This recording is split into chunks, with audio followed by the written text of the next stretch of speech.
So Warthog just released a brand new update with a new French vehicle, which is going to be the Dessault Rafale. In this video, guys, I'll actually be covering this vehicle's strengths and weaknesses and overall damage testing it to tell you guys if this vehicle is any good. However, it does have some advantages to it, but it does also have a lot of weak points. So anyway, let's just jump right into it. The first thing I'd like to cover before we even begin this video, when you fully max it out, this vehicle's speed is going to be 377, and with the health, it's going to be 1040.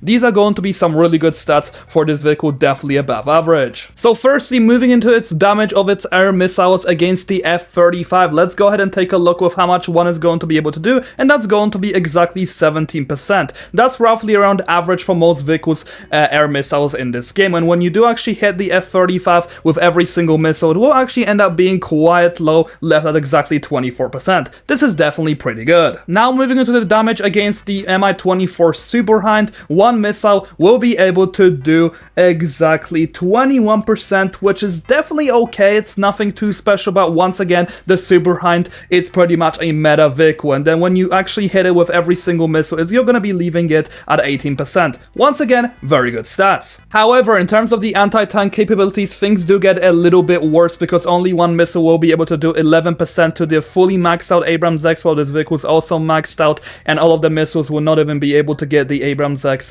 even below 50%. Those are pretty mediocre. However, once again, the air missiles are good. Now, taking a look at this vehicle's cannon, I'm gonna say that this thing is pretty decent. It's nothing too special. The DPS is definitely better on a lot of other different vehicles. However, the job of this vehicle is pretty much to be multi-role. So at the same time, I kind of understand why they didn't make this thing's damage too high against tanks, while this is still pretty decent, to be honest. Now moving into its bombs, and those I will say are pretty decent in terms of their damage. They will be able to roughly do around 50% to the Abrams X if you do actually hit. However, if you're not going to end up hitting, it's not really going to do too much damage, but once again, this seems to be around the average damage in terms of bombs against tanks. Now moving on to this thing's anti-ship capabilities, I have to say this thing is absolutely insane against ships, being able to take down almost everything from the USS Independence's health. This thing is a clear ship counter, definitely better than the J-36. Now moving into this vehicle's dogfighting capabilities, and we're gonna be measuring the turning speed. So here I'm actually going to be going up against an F-16 Falcon, which is actually above average in terms of overall turning speed in this game, and as you guys are clearly seeing, after a little bit of time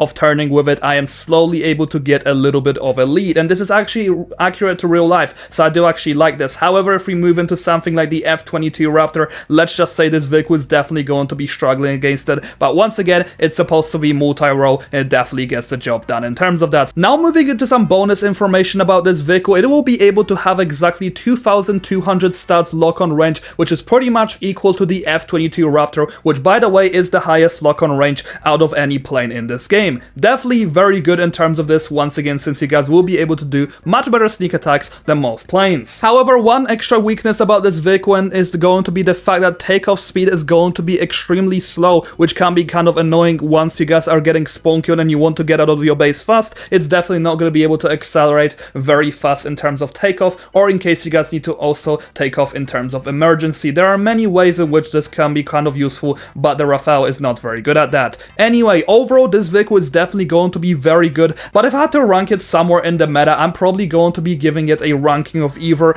a high B tier or a low A tier. This vehicle is definitely great, however, it does have two issues, mainly the fact that its anti-tank capabilities are actually kind of mediocre. However, it's also not going to be able to take off very fast, which can be problematic at times. Either way, this vehicle is very good, and I heavily recommend you guys to be getting it. So yeah, thank you so much for watching, and thank you so much to my channel members.